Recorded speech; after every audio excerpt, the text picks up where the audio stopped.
For 10, maybe even 30 seconds. After beheading, a human head can still see, still hear, still think. The eyes blink, the lips twitch, the brain screams, but no sound escapes. Now imagine, that head belonged to a queen, Anne Boleyn. She was supposed to be England's brightest star, the woman who changed a king, split a church, and gave birth to a dynasty. But on the morning of May 19th, 1536, the only crown she wore was a blindfold. And the only court left to her was the jeering crowd at the Tower of London. But here's the shocking part: Anne didn't just die. She was erased, piece by piece. Her body, her name, even her memory, all wiped clean by the man who once swore eternal love to her. King Henry VIII. The story you're about to hear isn't just a royal execution. It's a study in psychological torture, a carefully staged performance designed to break a woman before she even touched the scaffold. And every moment of it was deliberate. Anne had been locked inside the tower for 17 days. 17 days of isolation, uncertainty, and whispers that the world she'd built was collapsing. The same tower that had once prepared her for coronation now prepared her for death. By then, the walls themselves must have felt alive, dripping with betrayal, echoing with the footsteps of guards who no longer bowed. Outside her cell, London's spring air carried sounds she could not escape. Church bells tolling, the murmur of crowds gathering to see the downfall of a queen.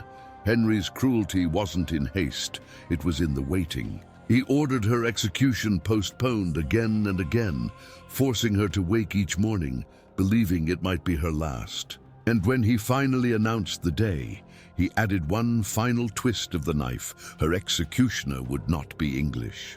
He would come from France, a swordsman famed for precision. A blade so sharp it could sever a head in a single strike. The court called it mercy. But mercy was the last thing Henry had in mind. Every decision, every delay was theater.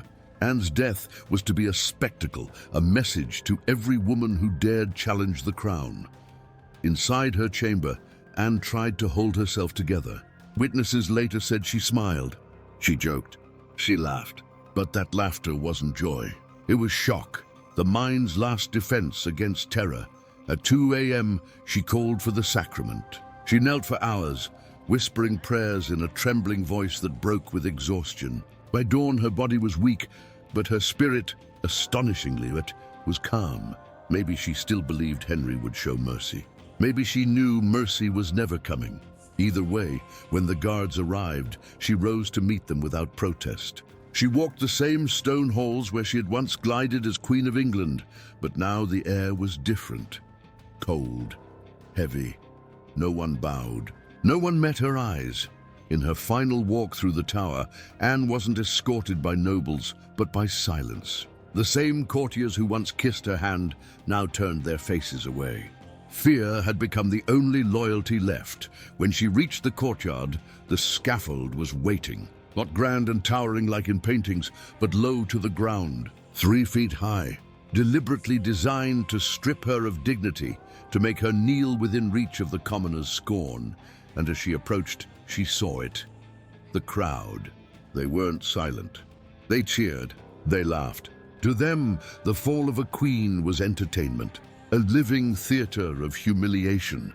Anne's pulse must have thundered in her ears, drowning out the noise, the voices, the sunlight glinting off the sword. She had faced the king's rage, the court's betrayal, the lies of men who swore devotion. But this was different. This was the end. She was offered one last chance to speak. Tradition, not kindness. And her words had to be careful. One wrong syllable could doom her daughter's future. So she chose them with precision sharper than any blade. "Good people," she said, her voice steady but soft. "I am come hither to die according to the law, and thus yield myself to its judgment. No confession, no apology. Just acceptance and something deeper. Defiance hidden in obedience. But here's where it gets worse." As Anne spoke her final words, the man who had condemned her, her husband, her king, wasn't even there to watch. Henry waited at Whitehall, already dreaming of another woman. Jane Seymour. Within days, she would replace the queen whose blood was about to stain the Tower green. Anne knelt, hands trembling in prayer. The French swordsman waited for a signal. The crowd hushed. Wind swept across the scaffold. Some say she whispered one last word. Jesus. Then silence, a step, a sound like a whip through the air, and the world went black.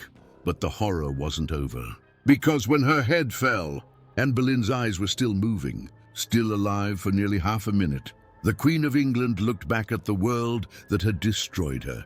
Before the sword ever touched her skin, Anne Boleyn had already been condemned, not just by the court, but by the slow, deliberate unraveling of her sanity. The Tower was no ordinary prison. It was a stage, and Henry's council, led by Thomas Cromwell, were master playwrights of fear. Every sound in those stone corridors carried meaning. Every footstep outside her door could be the one that led to her death. And that uncertainty, that waiting, was the king's most merciless weapon. Anne had been charged with adultery, incest, and treason, crimes so grotesque they bordered on absurdity. But absurdity didn't matter in Tudor England. Truth was whatever the king said it was. And Henry had decided that Anne Boleyn, the woman who once made him defy the Pope and crown himself head of the church, would now die as a traitor. But here's the cruelest part. Anne knew the charges were false. She knew the men she was accused with, including her own brother George, were innocent. She also knew that speaking the truth would change nothing. Because by the time she was imprisoned, the verdict had already been written. For 17 endless days, Anne was held in isolation within the Tower's royal apartments. But isolation was only part of her punishment. Cromwell made sure she was kept in a constant state of mental chaos. Some days she was told she might be pardoned. Others, that her execution was imminent. Then the date would change, and change again. Each delay twisted the knife deeper, eroding the last fragments of hope. She wasn't tortured in the dungeon. Her torture came through silence, through time. Psychologists today would call it anticipatory trauma. The agony of waiting for death, knowing it's coming but never knowing when. Each morning Anne would awaken before dawn, her body stiff from sleeplessness, her mind trapped between dread and disbelief. The Tower bells would ring, and she'd listen, wondering if they tolled for her. Sometimes she heard laughter echoing from below, the guards drinking, gossiping, mocking the whore queen. She'd press her palms to her ears, trying not to hear their words.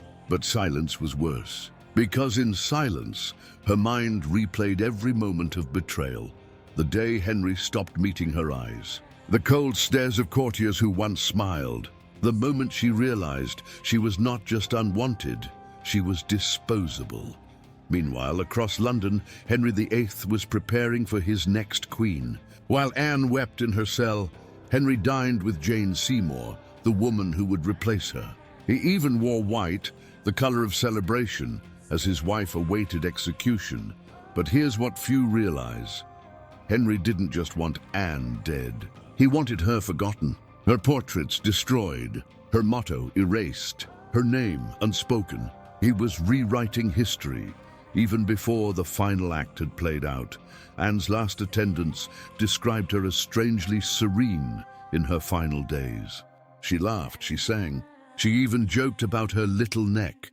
But beneath that eerie calm was the mind of a woman splintering under unbearable pressure. Dissociation, that's what modern psychologists might call it. Her laughter wasn't courage. It was her mind's way of shielding her from the horror closing in. Then came the first true horror. 5 men, including her brother, were executed for adultery with the Queen, publicly, brutally. Anne heard the news through the window bars of her chamber. The screams, the drums, the cheers. Each death was a message. You are next. She broke down that night, witnesses said. She cried out in prayer until her voice gave out. The woman who had once commanded kings was now reduced to whispers in the dark. And still, Henry delayed. He wanted her to crumble. He wanted her to beg for forgiveness. But Anne didn't give him that satisfaction. Even shattered, she held herself with dignity, the last thing Henry could not take from her. When the summons finally came, May 19th, 1536, Anne rose with an eerie grace. Perhaps she had stopped believing she would ever leave the tower alive. Perhaps she had already made peace with the idea that her story would end in blood. But the moment she stepped out of her chamber, she stepped into legend. Every whisper, every rumor, every lie, all of it was about to culminate in a single moment of silence before the blade. Because in Tudor England, executions were never just justice. They were performance, and Anne's would be the grandest performance of them all. The morning of May 19th, 1536, dawned bright and warm. Too bright, perhaps. The sunlight seemed cruel, golden rays spilling over the stone walls of the tower, as if mocking the darkness that waited within. Anne Boleyn had not slept. She had prayed through the night, her voice hoarse from hours of whispering to a God who seemed deaf to her suffering. At 2 a.m., she requested the sacrament. By dawn, she was pale, trembling, yet eerily composed. Her maids tried to comfort her, but their tears betrayed them. They knew. Once the king's order came, there would be no delay this time. Outside, the tower courtyard filled with nobles, soldiers, and onlookers. Executions of royalty were rare, and curiosity had drawn the powerful and the lowborn alike. For some, it was justice. For others, theater. For Henry's court, it was obedience made visible. But here's the twisted truth. This was never about justice. This was a show. Every detail, every sound, every motion choreographed to humiliate a queen. And remind England who held power. Anne was summoned. The heavy door of her chamber creaked open. 2 guards entered, their armor clinking with each cautious step. She rose without protest. Her gown was grey satin, simple, elegant, the color of resignation. Her hair, once a crown of pride, was bound beneath a white linen cap.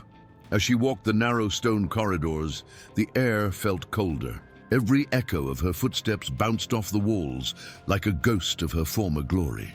She passed familiar rooms, places she had once ruled as queen, now stripped of meaning. Outside, the crowd buzzed with anticipation. When she emerged into daylight, a ripple went through the people, a gasp, a murmur, then silence.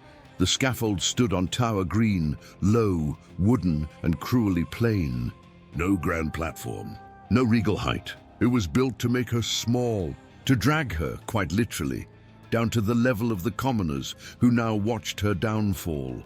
The air smelled of sawdust and sweat. And something else, old blood, baked into the wood from those who died before her. Flies hovered lazily in the sun. A soldier wiped his brow. The crowd pressed closer.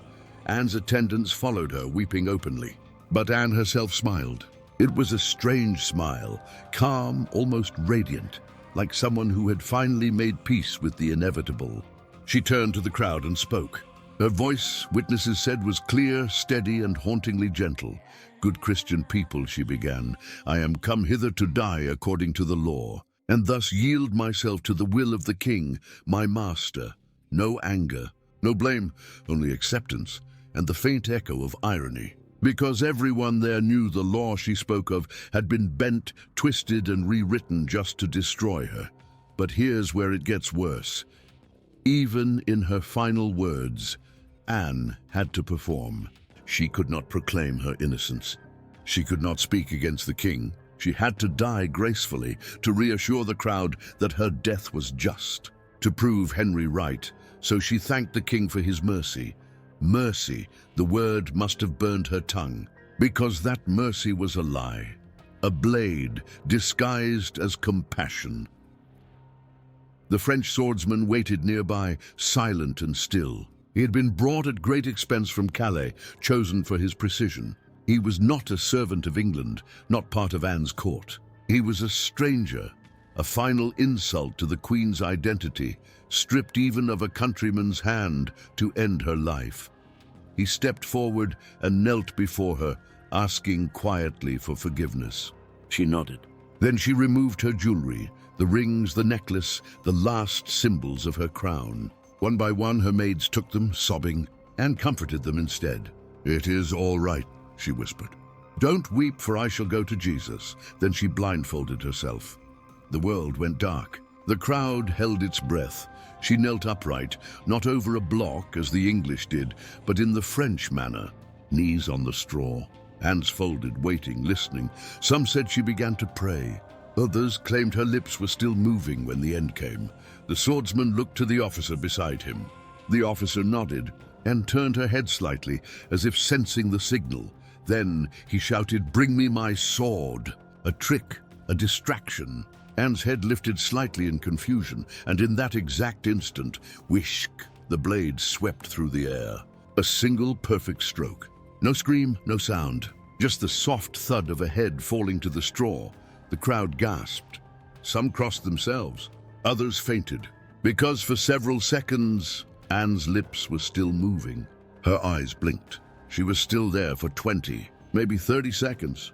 The Queen of England looked back at the world that had betrayed her, but the horror didn't end there. No coffin had been prepared. Her attendants, trembling and soaked in tears, had to find an old arrow chest to hold her body. Her head was placed beside it. No funeral, no ceremony. The woman once crowned in Westminster Abbey was buried in silence beneath the Tower Chapel floor. Her name, they said, would never be spoken again. When the sword fell, Anne Boleyn's body didn't simply die, it vanished. Not into the earth, but into silence. A silence so deliberate it screamed. Her attendants gathered what was left of her, the head, the body, the blood-soaked linen, and placed them into an old wooden chest, the kind once used to store arrows. There was no coffin, no procession, no royal honors, just a few trembling women working in panic and grief, terrified that any tear, any word of protest could mark them for death next. The chapel floor was opened. The crude box lowered. A few muttered prayers, a handful of dirt. That was all. The Queen of England, once crowned before thousands, was buried in secret, her grave left unmarked. Her name was erased from ceremony, her image destroyed.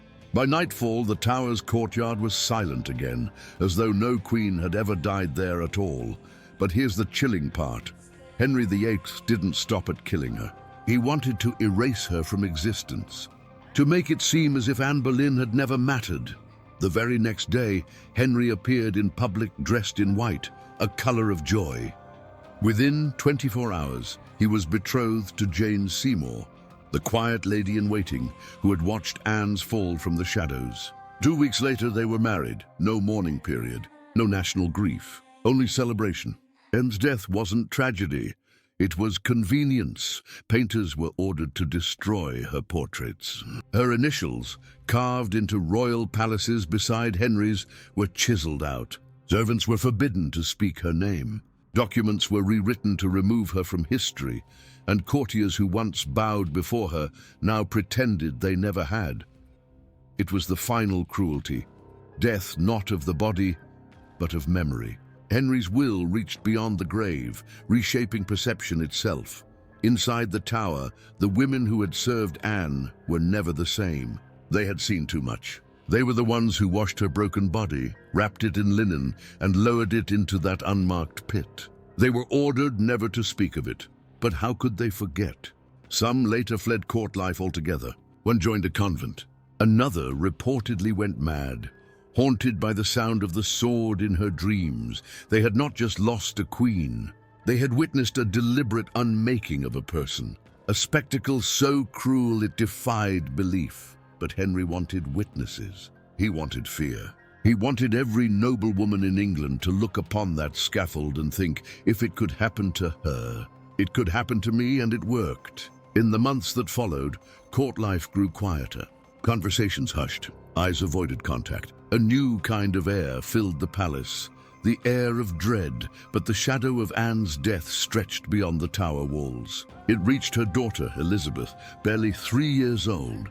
In a single stroke of royal ink, she was stripped of her title, declared illegitimate, and banished from the line of succession. Her tiny court was dismantled, her clothes no longer provided. Even her toys were taken. The child who should have been a princess became a ghost of royal disgrace. Imagine that. A toddler punished for the sins her mother never committed. That's how deep Henry's cruelty ran. He didn't just destroy Anne's life. He dismantled her legacy, one innocent piece at a time. But history, as it turned out, had a longer memory than Henry ever imagined. Because the truth about Anne Boleyn refused to stay buried, whispers survived. Letters hidden by sympathetic servants, poems written in secret by men who had loved her or feared her. Among them was Thomas Wyatt, imprisoned in the Tower the same time Anne was. From his window, he claimed to have seen her execution. In his writings, he described not a traitor but a tragedy. A woman betrayed by the man she helped make a king. A little neck, once adorned with jewels, now severed. A symbol of power's cruelty. Wyatt's words were forbidden, but they survived. And through them, so did she. Henry had tried to erase Anne Boleyn. But the act of erasure only made her legend stronger. Every silence became a question. Every missing painting, a mystery. Every attempt to bury her, a resurrection waiting to happen. And story was no longer Henry's to control. It had escaped him, drifting like smoke through time, and in that smoke was the whisper of prophecy. Because the little girl he disowned, the child he declared a bastard, would one day return to the throne. Her name was Elizabeth. For 22 years, the ghost of Anne Boleyn walked the halls of England, not in flesh, but in blood. Her daughter Elizabeth carried that ghost inside her. Every whisper of scandal, every reminder of her mother's shame, followed her like a shadow that refused to die. To be the daughter of Anne Boleyn was to live beneath a curse written by the man who called himself her father. Henry VIII had stripped Elizabeth of her title, declared her a bastard, and exiled her from the royal line. To the court, she was nothing, an inconvenience, a symbol of disgrace. But what no one understood, not even Henry, was that the same fire that had burned Anne lived on inside her child. The same intellect, the same pride, the same defiance hidden behind a smile. Elizabeth watched as the world forgot her mother. She grew up surrounded by silence, a silence that spoke louder than any words. Servants were forbidden to mention Anne's name. Her portrait was gone, her possessions scattered. Yet in the stillness of night, Elizabeth would touch the few relics that remained. A ring, a book of prayers, a locket said to contain a curl of Anne's hair, and she would whisper to the ghost no one else dared to name. She learned early that survival required masks, obedience, charm, stillness. She learned to smile like her mother once did, with eyes that said everything and nothing all at once. While others bowed and begged, Elizabeth watched. She waited, and in her waiting she became something her father never intended. Dangerous. Years passed. Kings died. Queens fell. England tore itself apart under the weight of its own faith and fear. And through it all, Elizabeth endured, until one day, history turned back to face her. On November 17, 1558, the bells of London rang out once more, this time not for an execution, but for a coronation. The bastard child of a murdered queen was now the ruler of England. Elizabeth Tudor ascended the throne that her mother had died for. And as the crown was placed upon her head, witnesses said she closed her eyes, as if listening to something only she could hear. Perhaps the whisper of silk against stone. Perhaps the echo of a blade. Perhaps her mother's voice. Elizabeth's reign would become one of the most powerful in history, a golden age of art, exploration, and empire. But beneath the brilliance was always the memory of blood. Every decision, every speech, every calculated display of power, it all carried the mark of Anne Boleyn's ghost. She never married, never allowed a man to claim her throne or her body. The Virgin Queen, they called her, but her celibacy was not purity. It was defiance, a vow to never again let love become a weapon. Some said she wore a ring with a hidden secret, a tiny portrait of herself, and beside it, the image of her mother, pressed together forever, two faces that history had tried to separate, bound inside a circle of gold.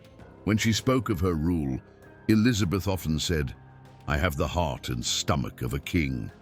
But those who looked closely could see she also had the eyes of her mother. Henry VIII had wanted Anne Boleyn erased. Instead, her blood had conquered time. The child he tried to destroy became the very force that defined his dynasty. And every time Elizabeth walked through the palace, her mother's presence followed in the flicker of candlelight, in the echo of her footsteps on cold marble floors, in the silence of the tower where it all began. Anne Boleyn had died to make a king's desire real, but through her death, she created something far greater, a queen who ruled not through obedience, but through legacy. Centuries later, when historians opened the chapel floor beneath the tower and found Anne's remains, they placed her bones in a marble tomb. At last, her name was carved into stone, and on that stone a simple inscription: Queen of England, the title Henry had taken, the dignity history had denied, returned at last by time itself, because no sword, not even the king's, could silence her forever. Anne Boleyn's story did not end on the scaffold. It continued in every breath her daughter took, in every law she passed, in every empire that rose beneath her crown. The blood that once stained the tower had become the blood that crowned an empire. She was betrayed. She was broken. She was buried, but she was never forgotten.